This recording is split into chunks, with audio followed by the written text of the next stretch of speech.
another very hot day on the mountain, but I love the fact that everything is returning to green and spring is here.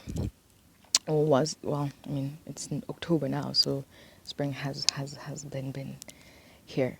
But it hasn't rained. It only rained twice, maybe about a week or two back. And just like my mother says,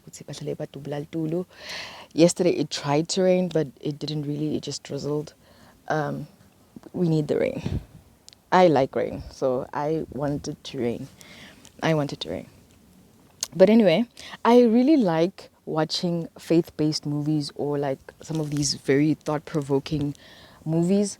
They okay for me, they've made me put myself in those people's situations and think about what my reaction would have been if I was going through something like that.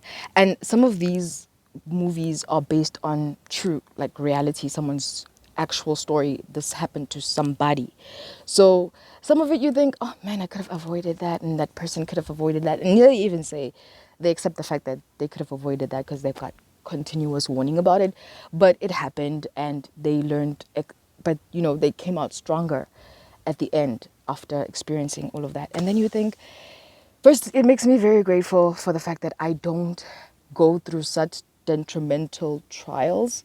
Ne? My trials are bearable to me, if I can say that. Like, I feel like I'm not, yeah, well, I'm not also very emotionally fixated on things. Like, I let the emotion, I experience what I'm experiencing in the moment, and then I let it pass. It's just my weird thing.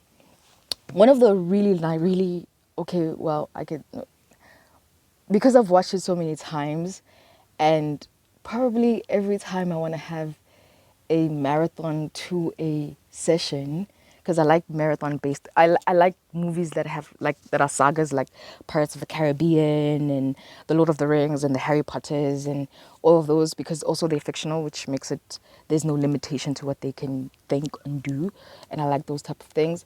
And they make you think a little bit, and you have to follow the story and all of these things.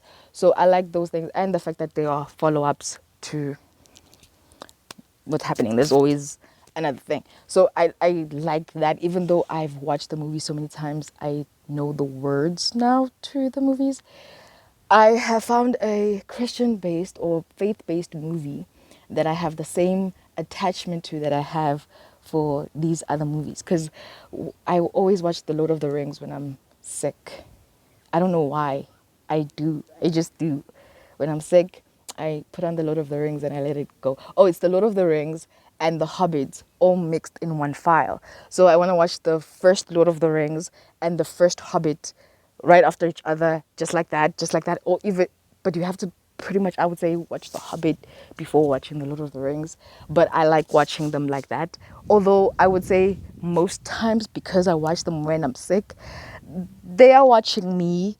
I'm not watching them. They just playing in the background of my atmosphere of being sick. I don't know why. And then also the Pirates of the Caribbean when I'm happy. And then, yeah, because I just, Barbosa is my favorite character. I see Johnny Depp in that movie, but Barbosa is honestly my favorite. He is one of my favorite villains after the Joker. I know it's, yeah, but those are my favorite villains. It's the Joker, then Barbosa from the Pirates of the Caribbean. I pretty much like the way he articulates himself. You know what I mean? The actor's great and the lines are amazing. And the execution of his lines and the laugh that he has is just perfect. I don't know. It's one of those sentimental things of you got hooked on it once you watch the first one. Although I like the first one, I don't like the second one because Barbosa is not in it. So I would like the first one, the third one, the fourth one, and the fifth one, and then the second one. I list them like that. Although in the end, I was very surprised and very happy when Barbosa arrives in the very first time that I watched it, and he's there in the end, and I was like, yes, revival. The magic of magic, just bringing a person back to life. in stories. You know what I mean? But I have that same attachment for, what is this? Left Behind, faith based. Now, it's based on a book that somebody wrote, which is a prediction of the rapture, right? So the first one that happens, and also the prediction of the Antichrist and the end of the world. I don't really know much about the book. I've never read it, and I don't know much about the writer, but I really love the movie, especially the early, is it 2000? Yeah, the original versions of the book. Yeah, because there's another one that has what's this guy's name? What's this guy? Oh my word, what's this guy's name? I don't know this actor's name, but he's a very uh no, that's not him. He's he's a very famous actor. I don't know his name. I don't know this guy's name. My word, what's this guy's name?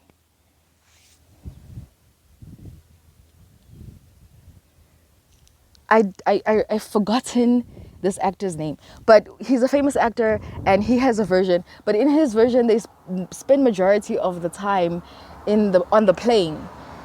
So, I also kind of liked it. There was a few things that made me think in that version as well.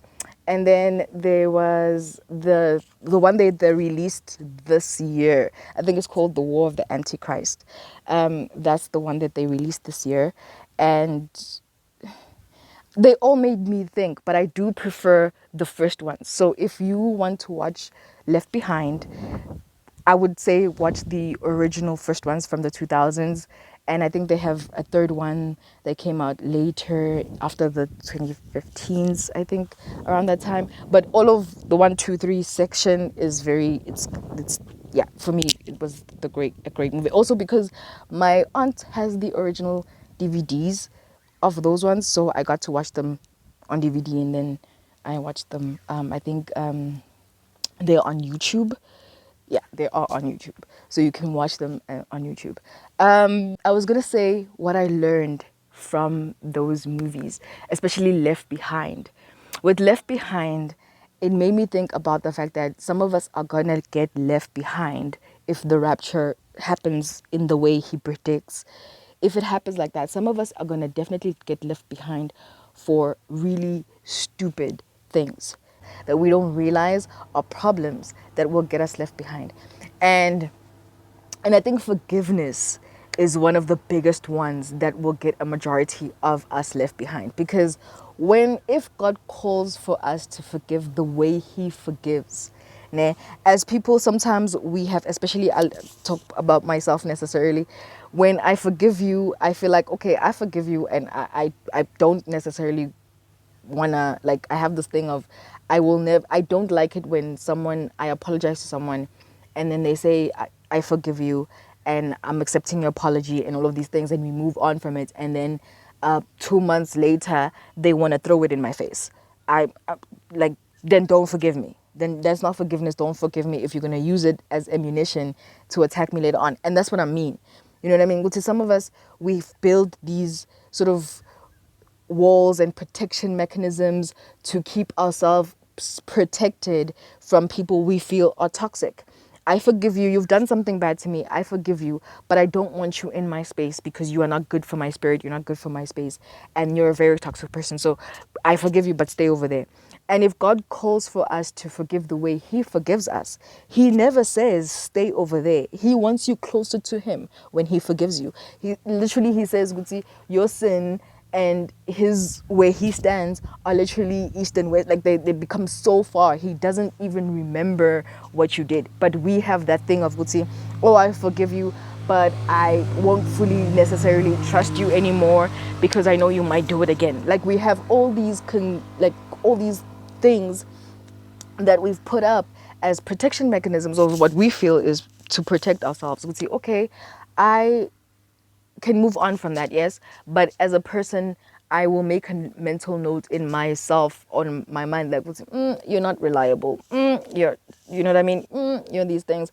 And these things build up to a wall at some point for but distrust and all of these things.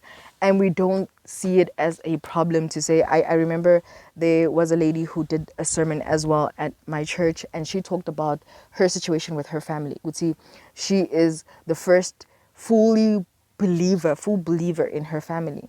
And she doesn't necessarily like the way she was treated when she was younger and when she converted her family, because they weren't there, dismissed and disregarded her in a lot of ways. So she didn't like that. And when she forgave them and was like, I forgive them, but I don't necessarily want you guys in my space. I don't want you in my home. I don't want you in my lives. And as time went, obviously the Holy Spirit had to rebuke her for that, because you are a believer and your family has now reached the point where they're standing in front of the gate and they want to be let in. But if you are going to be the example that they see as an access point, you have all these walls built up that becomes, would say, okay, so this is what the believers are like this is what you are like, but you're supposed to be a woman of God and you have all these things, but you don't, you treat us this way and you still have limitations to us and all these things. So she had to fully forgive them and bring them into her space and bring them into, and understand that even when they do these things again, it doesn't necessarily mean that you must kick them out now. You know what I mean? But then you think about ways, but how do I then protect myself? Because the people that are also that you're around also influence how you behave, how you think, how, like, you know what I mean? Where it is, it can't be, you can't let everybody into your space. So where is the line? Which is a very important question. Would see, how do we then say, okay, we don't want to, we want that godly forgiveness, so we willing to, we want it, so we're willing to give it. We want, as God gives us, we'll forgive other people. But do we draw a line? Is there even supposed to be a line? Because if God says there is no line after he forgives you, you can do this thing 30 more times, 50 more times, and he will still forgive you when you ask for forgiveness. At least that's how I've understood it. Necessarily, I do think Naye probably, I mean, like, okay, I don't want to put limitations on God, because I don't know how you see, I don't pretend to be understanding his mind. I don't know. But I just feel as a person, I'm a very toxic person. You know what I mean? Like, dude, at some point you gotta draw a line. But that's just my thinking and my understanding. So now, but you don't also want to get other things that build up. So it's just a very confusing thing for me. I guess I still need work on that, because I'm going through it. And then it's other things as well that are little things as believers that we don't watch ourselves, that we don't rebuke ourselves on, that we don't notice as well, and it builds up to things. And I've been noticing the small things like being greedy, being envious and being jealous. You don't necessarily carry it with you. But I remember this one time with me, especially during the first year of my journey. I was still believing so much in a miracle happening for me, that when good things happen to somebody else, or at least one person, before the Holy Spirit rebuked me, would seem, it was a Sunday, and they were making an announcement at church about a lady who had just received something.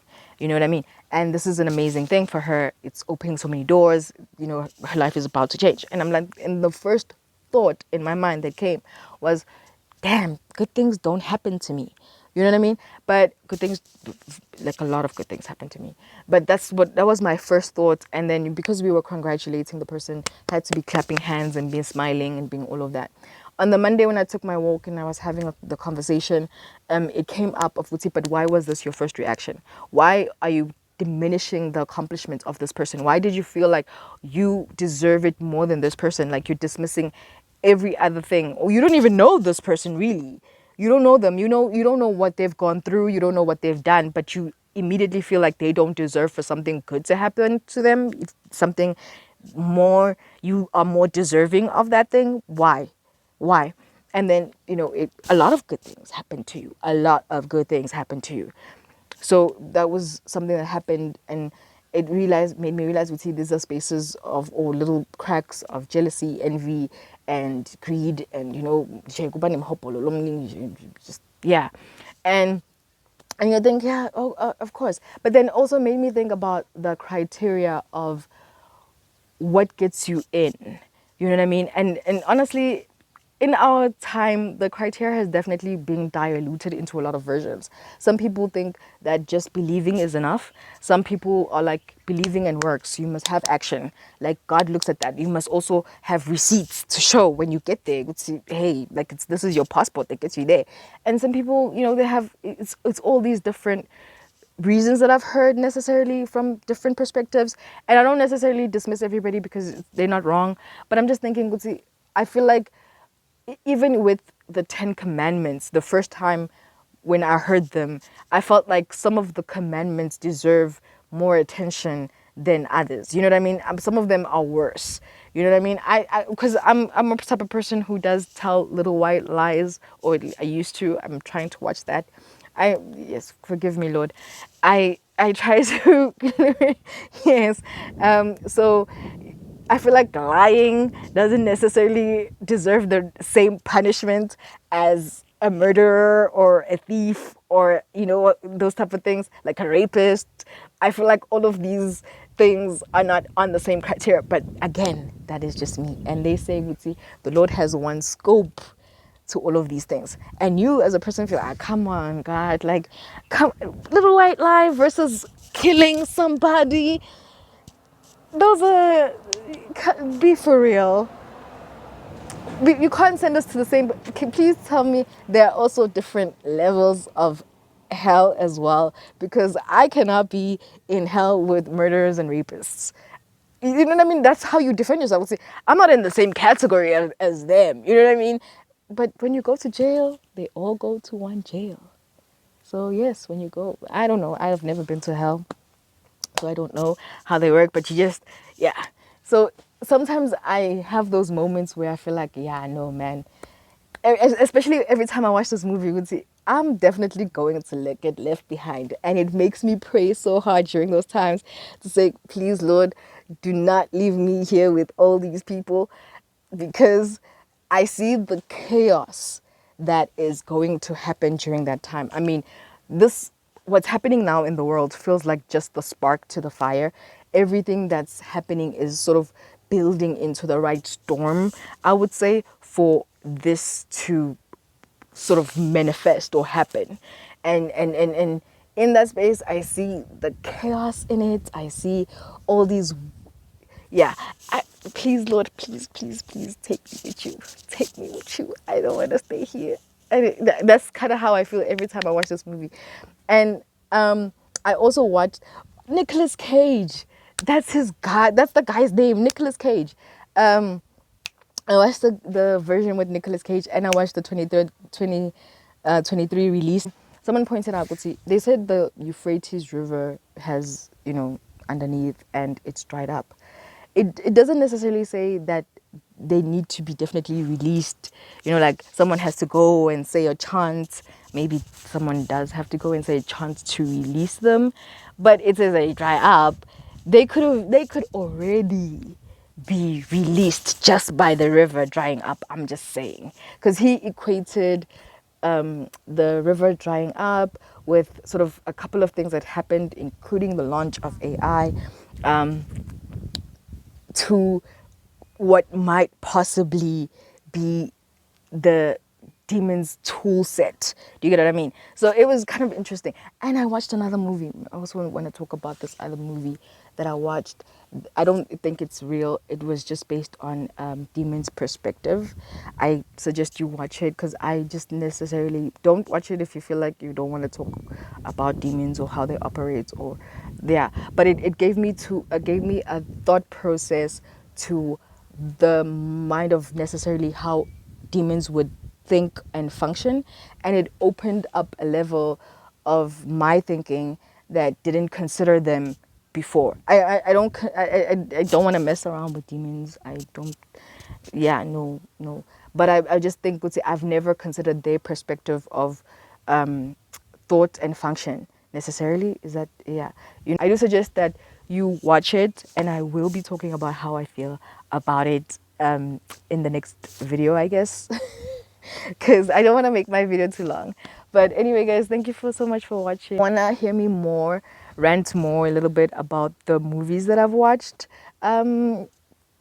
Watch them with me and then come back and then let's share perspective. Bye.